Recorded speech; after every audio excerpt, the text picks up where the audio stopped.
होशपूर्ण जीवन जीने हेतु मिस्टिक विजन यूट्यूब श्रृंखला में आप सभी का पुनः हृदयपूर्वक हार्दिक स्वागत है। एक सूत्र को हमने सुना है, यथा ब्रह्मांडे तथा पिंडे, अर्थात जो जो ब्रह्मांड में है वो सब हमारे शरीर के अंदर भी मौजूद है, मगर उसको अनुभव करने के लिए हमें भीतर की आंख की जरूरत है। प्राकृतिक आंखों से हम उसको अनुभव नहीं कर सकते जो पूरे ब्रह्मांड में स्थित है। कैसे खुले भीतर की आंख, कैसे अनुभव कर सकते हैं जो पूरे अस्तित्व में मौजूद है, मगर हमारे भीतर भी मौजूद होते हुए भी हम उसे अनुभव नहीं कर पाते। आज इस पर कुछ बात करेंगे।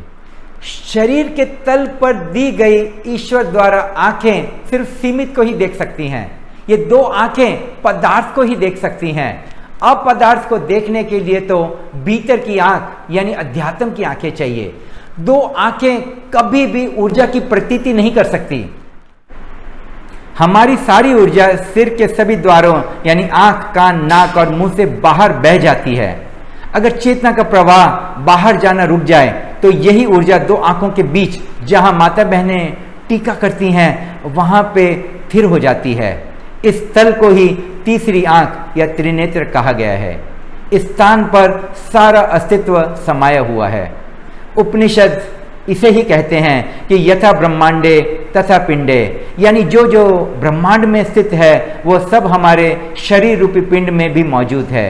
जैसे चेतना इस केंद्र पर केंद्रित हो जाती है तो सब कुछ जान लिया जाता है। एक बार इस चेतना को यहाँ केंद्रित कर लेने पर फिर कुछ भी जानना बाकी नहीं रहता। एक बार व्यक्ति इस बिंदु को जब जान लेता है तो वह व्यक्ति कभी नहीं मरता, वह अमृत को जान लेता है। फिर वह सच्चे अर्थ में जीवंत हो जाता है, उसे मृत्यु का भय नहीं रहता। मन की पुरानी आदत के चलते हम दिन भर में ऐसे कई काम करते हैं जिसमें हमारी ऊर्जा व्यय होती है। हमारी सबसे ज़्यादा ऊर्जा आंखों के माध्यम से नष्ट हो जाती है। आप कहीं बैठे हुए हैं और कोई काम नहीं कर रहे हैं, तब आपने महसूस किया होगा कि आपकी आंखें इधर उधर देखती रहती हैं और इसी से ऊर्जा का व्यय होता है। जिसे स्वयं को जानना है उसे ऊर्जा के विज्ञान को समझना जरूरी है, क्योंकि जीवन ही ऊर्जा है और यही ऊर्जा इकट्ठी हो हमें परमात्मा से मिलाती है। भीतरी आंख को खोलने के लिए जो दो सूत्र हैं उनमें से पहला सूत्र है कि 24 घंटे विश्रामपूर्ण स्थिति के अंदर रहना, यानी कि 24 घंटे साक्षी भाव में जीना। इस भाव से जीना कि करने वाला वो, करवाने वाला वो, तू तो सिर्फ बांस की पोली पोंगरी है। जो सुर निकल रहा है, जो संगीत निकल रहा है, वो सब उसका है। भगवान श्री कृष्ण का गीता में यही संदेश है कि सर्वधर्म परित्यज माम एकम शरणम व्रज, यानी कि हे अर्जुन, तू सब कुछ करता हुआ भी अकर्ता की स्थिति में रह।